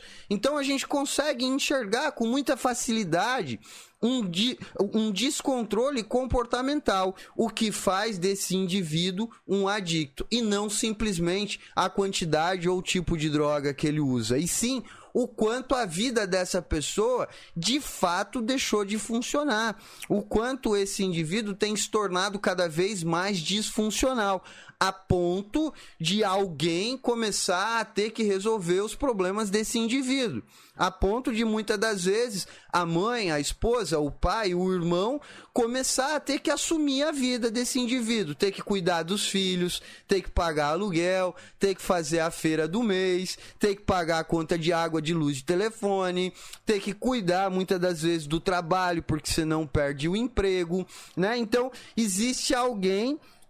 E aí esse alguém nós chamamos de codependente, porque esse alguém também deixa de cuidar da própria vida para cuidar da vida do outro, né? De uma maneira excessiva, e o adicto por si só, ele não consegue cuidar da sua própria vida, ele não consegue viver de uma maneira que seria ali esperada de acordo com a sua idade. Há um declínio na sua maneira de viver. Em um determinado momento até houve algum sucesso, em algum determinado momento até houve algum tipo de crescimento, conseguiu estudar, conseguiu trabalhar, conseguiu manter ali uma vida social aceitável, mas de um tempo para cá vem em um declínio. né? A vida do adicto, ela se classifica justamente por esse declínio. Junto com esse declínio, acontece um fenômeno muito interessante e que a gente precisa levar muito a sério. E é justamente aonde se caracteriza a doença de uma forma mais técnica. Qual é o maior problema que acontece quando o adicto ele começa a entrar em declínio? O adicto ele começa a perder também o contato com a realidade. O adicto ele começa a encontrar justificativas plausíveis para o descontrole da tua vida. Junto com essas justificativas começa a vir racionalizações, né? Porque o mundo não me compreende, porque ninguém consegue me entender, porque o mundo é injusto, porque eu não tive a mesma oportunidade que as outras pessoas, porque minha mãe não me ajudou, porque meu pai não me ajudou, porque meu pai me abandonou, porque minha mãe me abandonou, porque a vida é muito difícil, porque o governo não colabora, e o adicto ele começa a arrumar um monte de justificativas para o seu descontrole. Dentro dessas justificativas, cada vez mais, o adicto ele vai se distanciando da sua realidade, aonde muitas das vezes começa a entrar num quadro de surto psicótico, né? Existe ali a indução da substância que provoca um quadro de surto, mas também se classifica como surto aquele que já não consegue mais estabelecer uma relação saudável com ninguém, aquele que vive num isolamento, aquele que já não tem mais consideração, aquele que já não mais respeita as pessoas, já não consegue mais viver de uma maneira saudável entre os seus. Então, dentro desse período, né, dentro desse declínio, o adicto, para justificar o seu descontrole, ele se desconecta da realidade. Você pergunta, muitas das vezes, nitidamente o indivíduo está em descontrole, perdendo peso, com aquela cara assim, bem desnutrida, olheira, não dorme direito, não tem responsabilidade, gasta dinheiro excessivo, e você pergunta para ele: ei, tá acontecendo alguma coisa na tua vida, né? Como é que eu posso te ajudar? E na maioria das vezes a resposta vem de uma forma bastante grosseira e arrogante. Não tem problema nenhum, eu não preciso de ajuda. Eu paro a hora que eu quiser. Essa é uma grande classificação, é uma grande demonstração de que esse indivíduo, de que essa pessoa não tem contato nenhum com a realidade. Então, fecho aqui, né, a primeira parte, esse primeiro momento, para que a gente possa enxergar o problema como de fato ele é. Dependência química, adicção, e quando eu falo adicção, por gentileza, entendam o alcoolismo também, né? Para que eu não tenha que ficar usando aqui todas as nomenclaturas, né? Então, quando eu falo adicção, entenda o alcoolismo também como a adicção ali, né? A adicção é uma doença e precisa ser tratada como tal. A adicção, enquanto ela não for tratada como uma doença, continuará a evoluir e continuará a causar danos na sua vida e na vida do adicto. Isso só vai mudar quando eu conseguir, na minha condição de pai, de mãe, de esposa, conseguir ter uma percepção mais clara da realidade e tomar a frente da situação. O problema só começa a ser resolvido quando alguém assume o controle da situação. Afinal de contas, não dá para esperar de um indivíduo que está descontrolado que ele tenha a solução do problema, né? E muitas das vezes eu escuto uma frase genial, uma frase assim que é muito interessante. Eu escuto as famílias me dizendo assim: mas Bruno, eu queria tanto que ele quisesse se tratar, né, como se dependesse do querer dele. E perceba que há um descontrole, há uma desconexão da realidade, há um distanciamento da realidade, já não há mais uma percepção daquilo que está acontecendo, já não tem mais um contato saudável com as pessoas. Não dá para esperar que esse indivíduo ele queira alguma coisa, ele chegou num estágio que está fora da realidade, então não dá para esperar que ele queira alguma coisa. E agora, aproveitando que eu estou falando sobre isso, então a gente vai começar a falar um pouquinho das alternativas. Quais são as soluções que a gente tem? Como começar a resolver problemas? E eu gostaria, nesse momento, de dizer a vocês que, para simplificar, eu separei de duas formas, né? Existe uma maneira onde eu começo a resolver o problema sem precisar de internação, e existe alguns casos que necessita de uma internação. Não tem outra opção, não tem outra alternativa.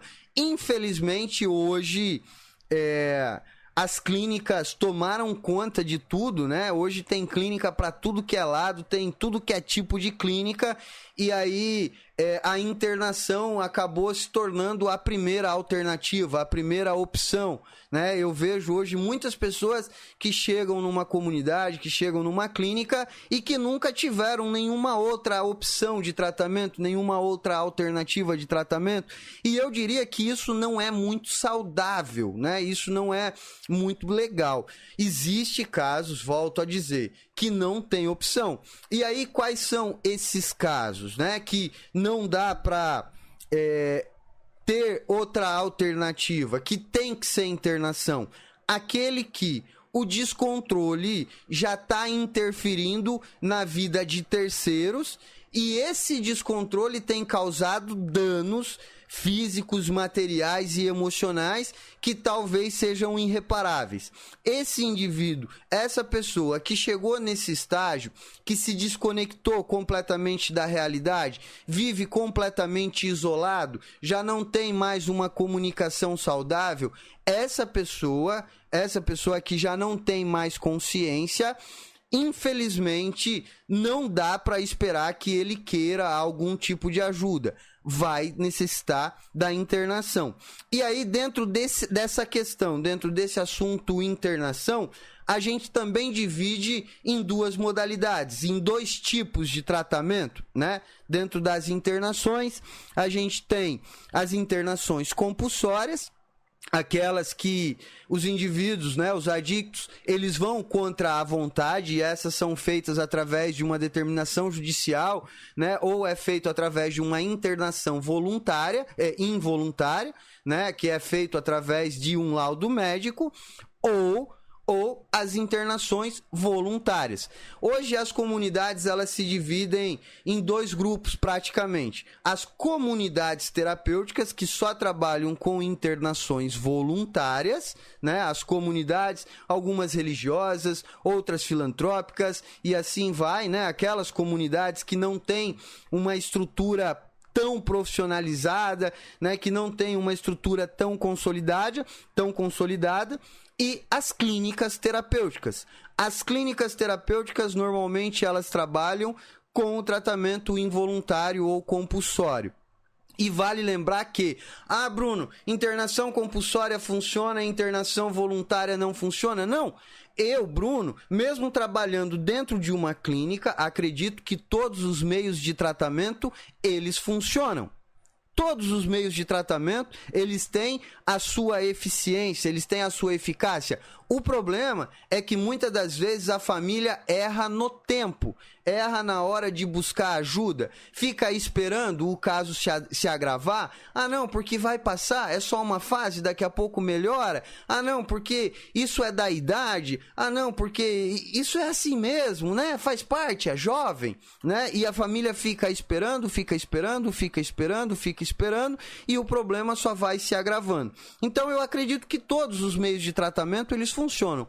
Dentro das comunidades, tanto as compulsórias quanto as voluntárias, ambas funcionam, ambas têm a sua efetividade, ambas têm a sua funcionalidade.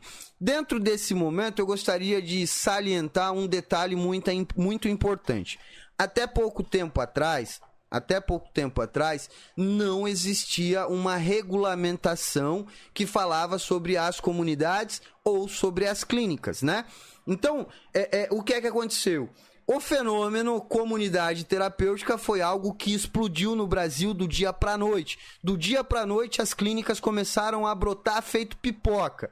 E aí, dentro desse movimento, onde começa a surgir comunidade de todos os lados, não existindo uma regulamentação, as comunidades começaram a trabalhar do jeito que queriam. Hoje existe uma regulamentação. E aí, muitas famílias acabam não se atentando a esse detalhe, né? Movida pelo desespero, movido muitas das vezes pelo desconforto, pela situação, e aí interna em qualquer comunidade, em qualquer clínica. E, gente, não sintam-se menores ou inferiores porque você não tem condição financeira de pagar uma clínica particular. Mesmo aquelas que são gratuitas, essas também são regulamentadas. E você tem o direito de exigir que o tratamento seja adequado. Então não adianta você falar, não, mas é porque eu fui lá naquela comunidade e como eu não tinha dinheiro para pagar, e aí foi de qualquer jeito e tal. Eu vejo às vezes as famílias falando, não, mas nem contrato eu fiz, não, porque o tratamento foi assim, sabe? Gente, se vocês não exigirem que o tratamento seja adequado, depois não adianta reclamar.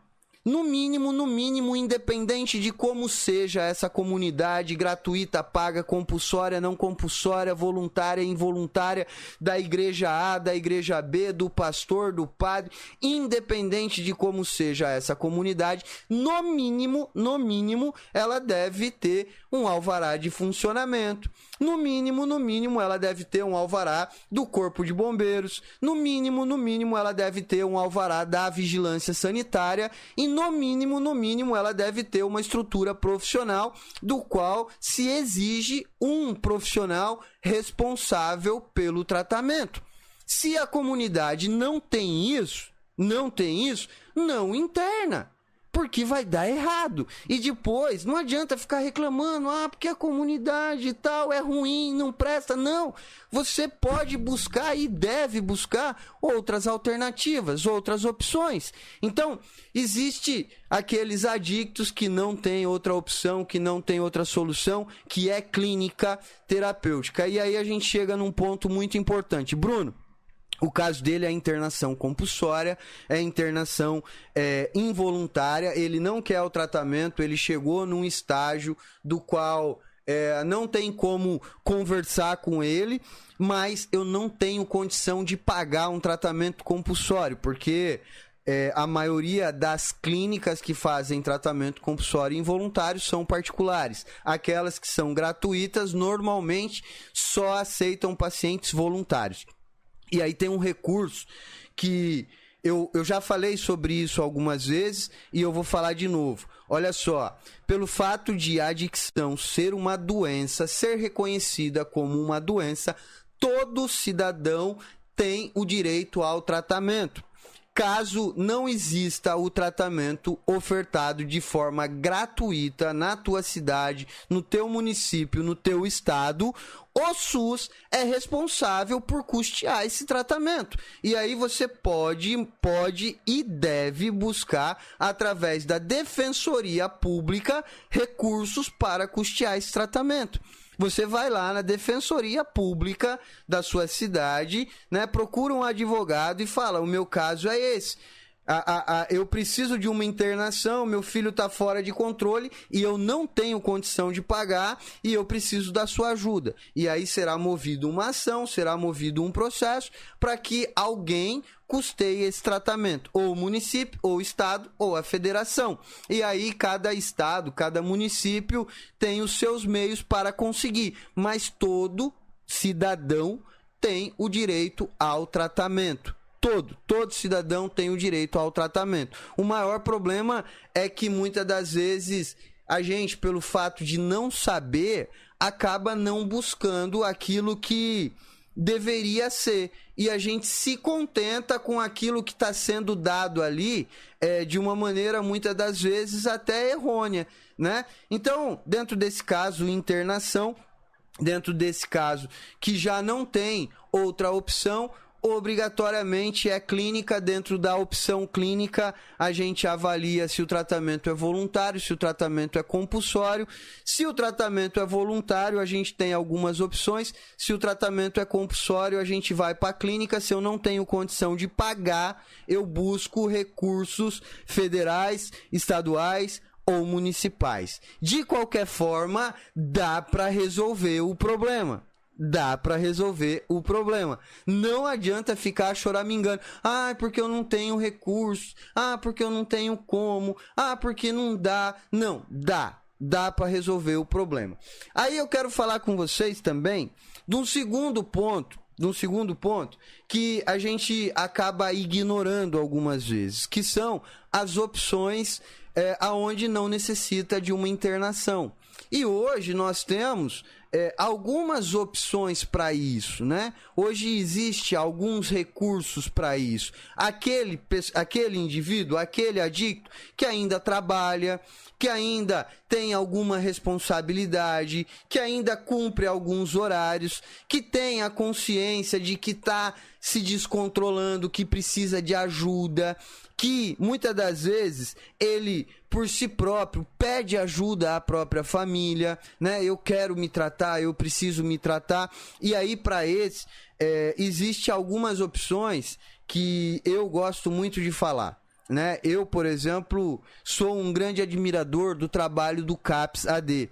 Por mais que me falem, porque a saúde pública no Brasil é uma porcaria, porque a saúde no Brasil não presta, porque isso, porque aquilo. O CAPS-AD é uma estrutura sensacional para o tratamento de dependência química, para o tratamento de adictos. Por que eu digo que o CAPS é uma estrutura sensacional? Porque dentro do CAPS você encontra médico psiquiatra, você encontra psicólogo, você encontra terapia laboral, você encontra terapia em grupo, você encontra uma rotina de atividades que, se o adicto quiser, se ele tiver disposição, ele passa o dia inteiro dentro do CAPS se tratando e não gasta R$1. E não gasta R$1. Ele sai de lá, inclusive, com a medicação. Então, o CAPS por si só é uma estrutura sensacional. Eu conheço o CAPS, assim, o projeto do CAPS, muito de perto, e eu admiro demais. E não adianta você falar, não, porque aqui na minha cidade é uma porcaria. Não, você vai lá e exige o seu trabalho. Você vai lá e exige que seja atendido. Afinal de contas, ninguém está fazendo nenhum favor para você, não. Você está pagando os seus impostos, você está pagando o IPTU, você está pagando tudo por esse serviço. E aquele profissional que ali está trabalhando, ele não está ali de graça, ele não está ali fazendo favor para você. Muitas das vezes a gente tem essa sensação, né? Porque é serviço público, então é de graça. Não, ele está recebendo o salário dele, ele está ganhando para estar ali. E cabe a você exigir e cobrar que ele exerça o trabalho dele, que ele faça o trabalho dele. Se ninguém cobrar, de fato vai virar uma bagunça. E isso não precisa ser dentro da saúde pública. Dentro de qualquer empresa privada, se não houver alguém cobrando, direcionando, exigindo, vira bagunça. Vira bagunça. Então, a gente precisa perder essa ideia, né, de que, porque é de graça, então eu vou lá e aceito qualquer coisa. Não, eu não posso aceitar qualquer coisa. Eu não devo aceitar qualquer coisa. Eu devo exigir que o trabalho seja feito e da melhor forma possível, porque ele está recebendo por isso e quem está pagando é você. Você não está pagando diretamente para ele, mas cada item que você compra para dentro da tua casa tem imposto para que pague o salário dele. Então você está pagando por esse serviço. Além do CAPS, para quem tem condição financeira, hoje a gente tem uma série de profissionais especializados, né? A gente tem médico psiquiatra, a gente tem psicólogo, como eu falei aqui no começo da live. Eu encontrei semana passada um profissional que trabalha com acupuntura E ele trabalha com dependência química. Inclusive, ele faz atendimento dentro de uma instituição. E a gente encontra uma infinidade de profissionais aonde você pode fazer a junção desses profissionais, né? Você coloca ali psiquiatra uma vez por mês, o médico, o psicólogo uma vez por semana, uma terapia em grupo uma vez por semana, e aí você consegue montar um cronograma laboral para o adicto, e você consegue ofertar a ele a possibilidade de um tratamento sem precisar de uma internação. Volto a dizer, não é para aqueles casos que você quer, é para aqueles casos que tem a consciência e que percebe que existe a necessidade de um tratamento. Inclusive, eu conheço algumas pessoas que só o fato de vierem falar comigo, pedir ajuda, eu ter feito algumas orientações, essas pessoas estão bem, essas pessoas estão em recuperação há algum tempo. Só pelo fato de ter buscado ajuda. Então existe essa possibilidade, ela é real e ela funciona. E a família, nesse momento, tem um papel fundamental. A família, nesse momento, né, que o adicto ele aceita a ajuda, que ele quer ajuda, muitas das vezes até de uma forma um pouco mais induzida, a família precisa entender que se você não se posicionar diante do adicto, se você não conduzir aquela ideia de ficar perguntando o que é que você quer que eu faça para te ajudar, esquece isso. Esquece, é você que conduz, é você que diz, é você que determina como é que as coisas devem ser. Você está me pedindo ajuda, então eu vou te ajudar. A ajuda é essa, você vai fazer assim, assim, assado. Tal dia você vai no médico psiquiatra, tal dia você vai no psicólogo, tal dia você vai fazer terapia em grupo e isso não é negociável. Então, existe a necessidade de que alguém se posicione diante do adicto e conduza esse tratamento, mesmo para aqueles que aceitam o tratamento e que sabem que precisa de ajuda. Você precisa se posicionar e você precisa assumir essa responsabilidade. Então, falamos aqui sobre tratamento. Falamos sobre internação, né? As internações compulsórias, as internações voluntárias e falamos sobre as opções de tratamento sem precisar de internação. E aí, para fechar, né, esse ciclo, eu queria falar em especial de algo que muitas das vezes é ignorado.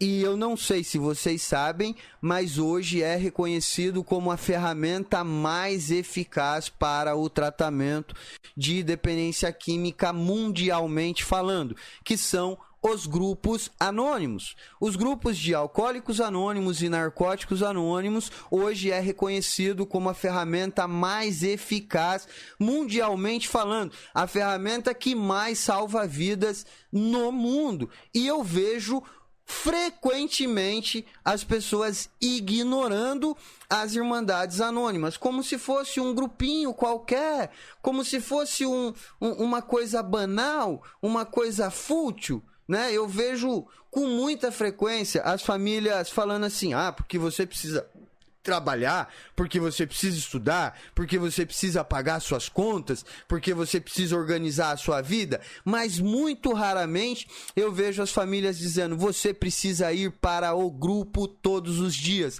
E não adianta dizer para mim, porque nós estamos na pandemia e agora não está tendo reunião de narcóticos anônimos, porque está tendo as reuniões online. E não tem desculpa para não participar. É muito simples, é só entrar nos sites das Irmandades Anônimas, ou aa.org.br ou na.org.br e olha lá o calendário, o cronograma de reunião, participa da reunião online. Ou seja, para quem quer, tem recurso, para quem quer, tem por onde seguir. E para quem não quer, tem internação. Então, eu acredito que o maior problema não é, muitas das vezes, a falta de recurso ou a falta de opção.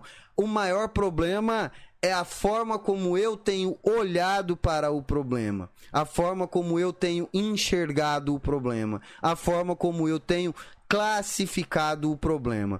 E se dentro desse momento você ficou em dúvida, ai Bruno, eu não sei o que fazer, eu não sei muito bem como conduzir, eu não sei qual é o momento certo, se o caso dele é para internação ou dá pra gente fazer uma programação para que ele não precise de internação, aqui embaixo desse vídeo você encontra o meu WhatsApp pessoal. Me manda uma mensagem, a gente vai conversar sobre isso, eu vou bater um papo com você e eu vou buscar te orientar da melhor forma possível para que a gente encontre a melhor solução. Então, o objetivo dessa live, né, o objetivo do nosso encontro aqui hoje era provar por A mais B que existe solução para todos os problemas e eu provo a vocês que existe solução para todos os problemas. Não existe caso perdido. Não existe caso perdido. Existe solução, sim. E eu sou uma prova disso. Eu vou dar uma olhada aqui no chat agora, dar uma olhada nos comentários. Para você que está chegando agora, seja muito bem-vindo, muito bem-vinda. Eu vou falando aqui, eu não paro de falar, porque senão eu perco a linha de raciocínio, né? Então, durante esse tempo que eu estou explanando sobre o assunto, eu não olho para o chat. Se teve alguém que chegou no momento que eu estava aqui explanando um assunto, né? Seja muito bem-vindo. Me perdoe muitas das vezes a indelicadeza, mas é que se eu perder o foco, aí fica difícil, aí eu não consigo seguir aqui com a live. Então eu faço esse momento onde eu falo, depois eu vou pro chat, eu cumprimento as pessoas, eu leio os comentários e respondo as perguntas, tá? Então esse é o momento de mandar pergunta, escreve aí no chat qual é a tua dúvida. Inclusive gostaria de pedir gentilmente a vocês, pessoal, a sequência de temas que eu havia separado, que eu havia organizado, se encerra hoje. Então, a sequência de temas que eu tinha já pré-estabelecido termina hoje. Hoje é o último tema. Eu não tenho ainda o tema definido para os nossos próximos encontros. Então me manda aqui no chat agora, ou para quem assiste esse vídeo depois, né? Para quem não participa aqui não participa aqui ao vivo, manda nos comentários sobre o que você quer que eu fale. Bruno, fale da sua adicção, fale da sua trajetória. Bruno, fale de uma forma mais técnica o que é uma internação. Fale da adicção de outras pessoas, fale da diferença da adicção e do alcoolismo. Enfim, qualquer assunto relacionado a esse tema, é só vocês me pedirem. Escreve aí no chat agora, nesse momento, ou deixa nos comentários para que eu possa organizar os próximos temas, né? Para que eu possa organizar as próximas semanas aí. Afinal de contas, para mim faz muito mais sentido falar sobre aquilo que vocês querem saber, não só sobre o que eu gosto de falar. Senão eu vou ficar aqui batendo nos assuntos técnicos, né? Que é o que eu mais gosto, falando de comportamento tal e não sei o quê. E eu sei que é muito chato. Eu sei que é muito chato, mas eu gosto, né? E aí eu vou ficar falando desses assuntos e talvez não seja o que você queira ouvir, o que você precisa ouvir. Vânia, muito boa noite, querida. Muito boa noite, seja muito bem-vinda. Ana Dalva, boa noite, querida. Charles, tamo junto, meu querido. Forte abraço. Vânia comentou aqui: o álcool causa na vida do adicto os mesmos problemas que qualquer outra droga. Ainda mais por ser uma droga lícita. De fato, Vânia, muitas pessoas cometem, né, o auto-engano de acreditar porque no Brasil é legalizado, no Brasil pode, né? E infelizmente existe uma interferência cultural, né? No Brasil faz parte da cultura beber. Eu já não bebo há mais de 17 anos. E quando eu vou, muitas das vezes, para um local público, né? E eu conheço algumas pessoas, vou para uma festa, por exemplo, né? Um aniversário de alguém, e muitas das vezes me oferecem bebida, eu falo assim, não, eu não bebo. As pessoas olham com cara de espanto para mim, como se eu fosse um alienígena pelo fato de eu não beber, como se fosse anormal não beber, né? Como se fosse estranho, né? O fato de eu não beber. E isso é muito louco, porque é uma questão cultural, assim, né? É difícil até eu falar sobre isso, Porque as pessoas, muitas das vezes, acham que eu tô julgando, e não é. Pô, ninguém nasceu bebendo. Deveria ser normal não beber. Mas as pessoas olham pra mim como se eu fosse um alienígena. Pô, você tá tomando algum remédio? É por isso que você não tá bebendo? Você é crente, né? O que é que aconteceu na sua vida? Por que é que você não bebe? Né? E nem sempre eu vou ficar explicando que é porque eu sou um adicto e tal. Muitas das vezes eu acabo falando que é por opção. Não gosto, não bebo porque eu não quero. Mas a grande questão é que existe uma cultura. Né? Existe uma cultura de que é normal beber, faz parte. Se você não beber, você não é homem. Se você não beber, você não é bom o suficiente para pertencer a determinados grupos. Se você não for pro happy hour de sexta-feira, você não é legal. Inclusive, isso tem ficado cada vez mais intenso nas músicas, né? Que toca nas rádios. A gente vê hoje aí esse tal de sertanejo universitário. Nossa, só fala de bebida. É normal tomar um porre na sexta-feira, no sábado, no domingo. Eu preciso tomar um porre para lidar com os problemas. Eu preciso tomar um porre porque eu trabalhei a semana inteira, então eu mereço tomar um porre. Eu preciso tomar um porre porque minha esposa não me tratou bem.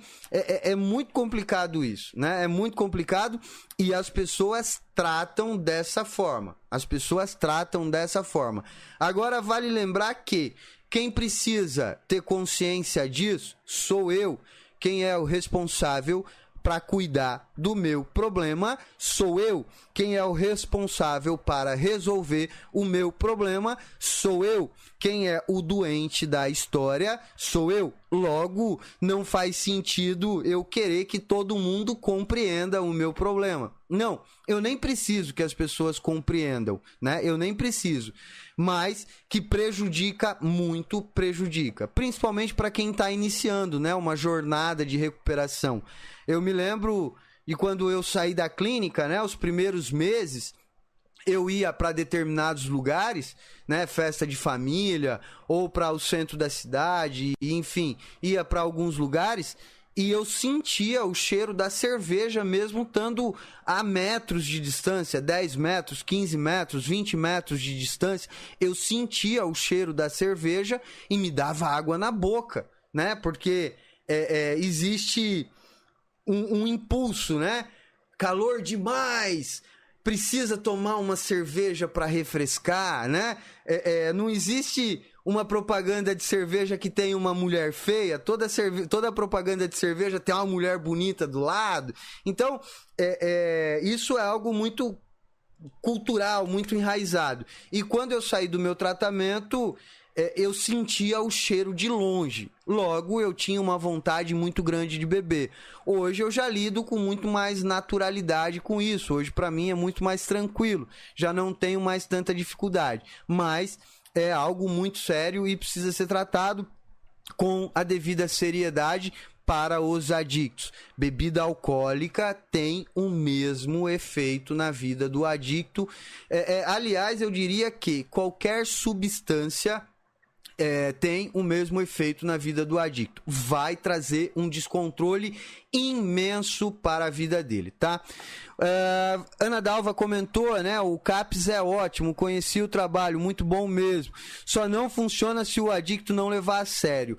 Exatamente, Ana Dalva. De fato, muitas das vezes a família quer que o cara vá para o CAPS, mas não é o que o cara quer. O indivíduo, o adicto, ele já está num quadro de descontrole, ele já está num quadro compulsivo, né? Uma característica da doença é a compulsividade, e aí ele já não consegue mais frear essa compulsividade. Não adianta querer ir para o CAPS porque não vai resolver, não vai adiantar. O CAPS, ele é específico para pessoas que ainda não têm um grau de compulsão tão elevado, pessoas que ainda estão cumprindo com alguns compromissos, que ainda conseguem ter alguma responsabilidade. Então o CAPS, ele é específico para essas pessoas. Para quem já está dentro de um quadro de compulsão, aí é internação mesmo, né? E eu poderia dizer aqui que existe vários modelos de internação, porque às vezes a gente fala internação, já pensa logo naquelas de 6 meses, 9 meses, e não, tem internação para desintoxicação, 45 dias, 15 dias, 30 dias, vai variar caso a caso, né? Depende muito do caso de cada pessoa. Se o indivíduo está iniciando um processo de compulsão, começou a se descontrolar, e aí... dentro desse quadro, ele desenvolve a consciência que ele precisa de ajuda, mas ele não consegue frear aquele primeiro impulso, uma internação para desintoxicação, logo associado um tratamento terapêutico. Assim que ele sair da internação, pode funcionar muito bem, pode ajudar, tá? Agora, vale lembrar também que a doença da adicção, ela é progressiva.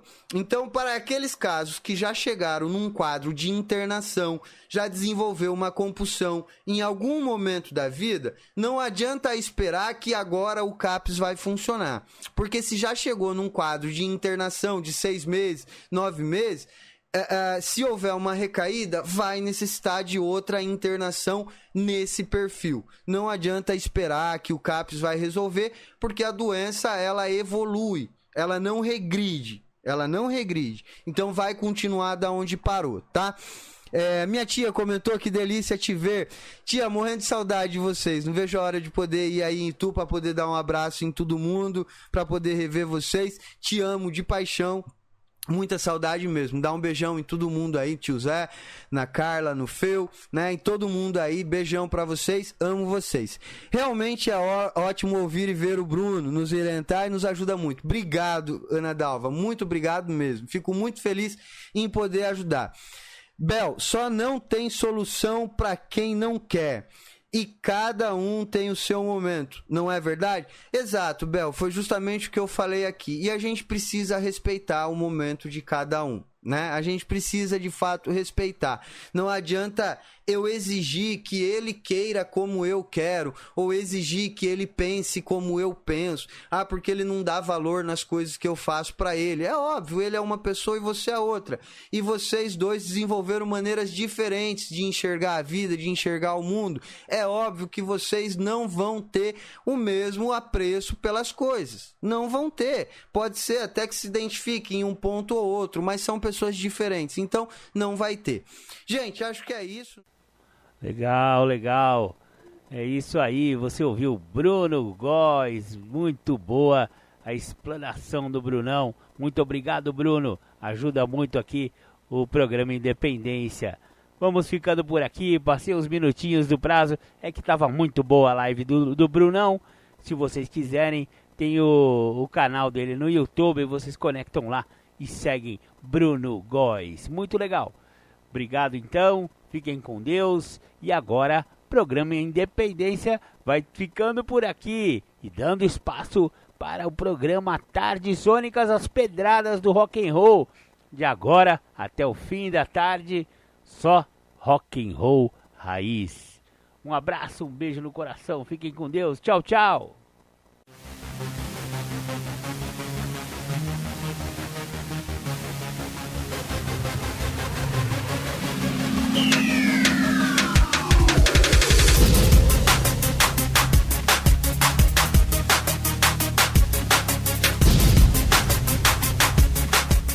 Você ouviu o programa Independência, a voz da recuperação, uma parceria da ADUSMEC, Associação dos Usuários da Saúde Mental de Capivari, e da Rádio Alternativa 106,3.